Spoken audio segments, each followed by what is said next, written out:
సంగారెడ్డి జిల్లా శివంపేట పంచాయతీ కార్యాలయంలో అధికారులను ట్రిపుల్ బాధిత రైతులు నిర్బంధించారు. ట్రిపుల్ రోడ్డు నిర్మాణం విషయంలో భూములు ఇస్తున్న రైతులకు అధికారులు నోటీసులు ఇవ్వడానికి గ్రామానికి వెళ్లారు.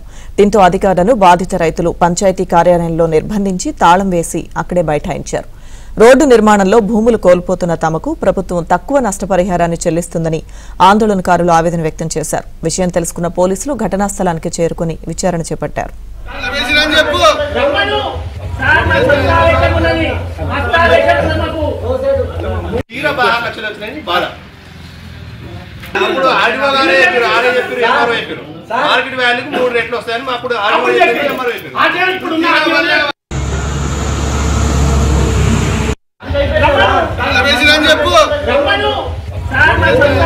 భూములు ఇస్తున్న రైతులకు అధికారులు నోటీసులు ఇవ్వడానికి గ్రామానికి వెళ్లారు.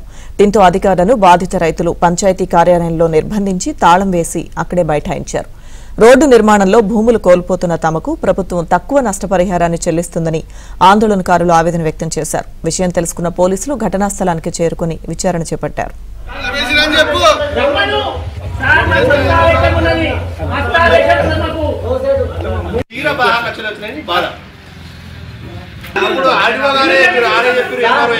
మార్కెట్ వాల్యూకి 3 రెట్లు వస్తాయని అప్పుడు